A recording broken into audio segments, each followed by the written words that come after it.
Year 3, Chapter 3. At 2 o'clock, Mr. James Grand called.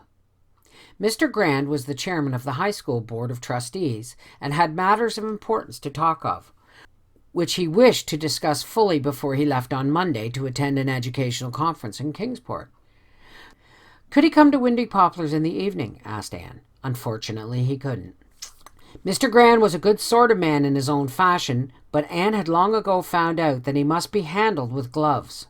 Moreover, Anne was very anxious to get him on her side in the battle royale over new equipment that was looming up.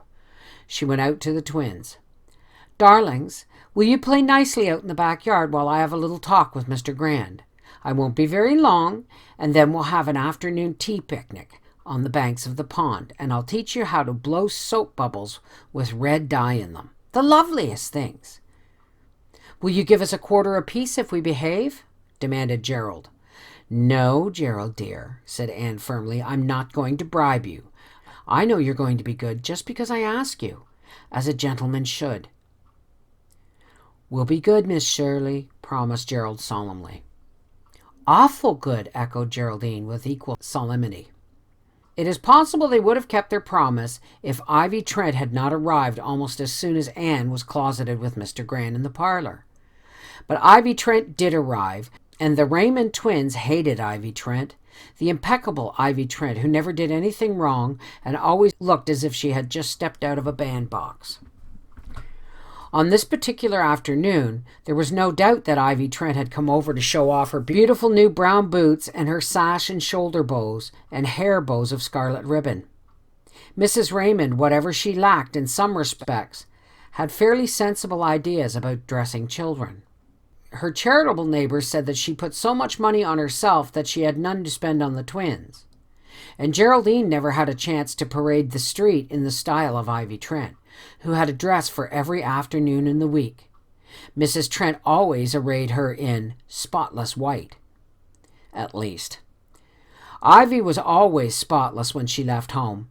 If she were not quite so spotless when she returned, that, of course, was the fault of the jealous children with whom the neighborhood abounded. Geraldine was jealous. She longed for a scarlet sash and shoulder bows and white embroidered dresses. What would she not have given for button brown boots like those? "How do you like my new sash and shoulder bows?" asked Ivy proudly. "How do you like my new sash and shoulder bows?" mimicked Geraldine tauntingly. "But you haven't got shoulder bows," said Ivy grandly. "But you haven't got shoulder bows," squeaked Geraldine. Ivy looked puzzled. "I have so, can't you see them?" "I have so, can't you see them?" mocked Geraldine, very happy in this brilliant idea of repeating everything Ivy said scornfully.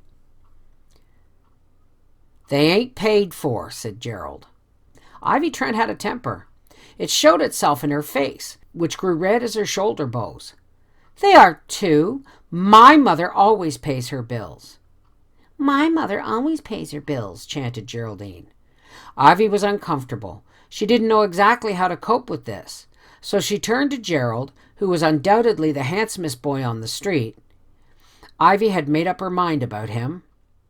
"I came over to tell you I'm going to have you for my beau," she said, looking eloquently at him out of a pair of brown eyes that even at 7, Ivy had learned had a devastating effect on most of the small boys of her acquaintance. Gerald turned crimson. "I won't be your beau," he said. "But you've got to be," said Ivy serenely. "But you've got to be," said Geraldine, wagging her head at him. "I won't be," shouted Gerald furiously. "And don't you give me any more of your lip, Ivy Trent." "You have to be," said Ivy stubbornly. "You have to be," said Geraldine. Ivy glared at her. "You just shut up, Geraldine Raymond." "I guess I can talk in my own yard," said Geraldine. "Of course she can," said Gerald. "And if you don't shut up, Ivy Trent, I'll just go over to your place and I'll dig the eyes out of your doll." "My mother would spank you if you did," cried Ivy. "Oh, she would she? Well, do you know what my mother would do if she did? She'd just sock her on the nose." "Well, anyway, you've got to be my beau," said Ivy, returning calmly to the vital subject. I'll duck your head in the rain barrel, yelled Madden Gerald. I'll rub your face in an ant's nest. I'll tear them bows and sash off you, triumphantly, for this was at least feasible. Let's do it, squealed Geraldine. They pounced like furies on the unfortunate Ivy, who kicked and shrieked and tried to bite but was no match for the two of them. Together they hauled her across the yard and into the woodshed, where her howls could not be heard. Hurry, gasped Geraldine, "'fore Miss Shirley comes out." No time was to be lost. Gerald held Ivy's legs, while Geraldine held her wrists with one hand and tore off her hair bow and shoulder bows and sash with the other. "Let's paint her legs," shouted Gerald, his eyes falling on a couple of cans of paint left there by some workman the previous week. "I'll hold her and you paint her." Ivy shrieked vainly in despair. Her stockings were pulled down, and in a few moments her legs were adorned with wide stripes of red and green paint.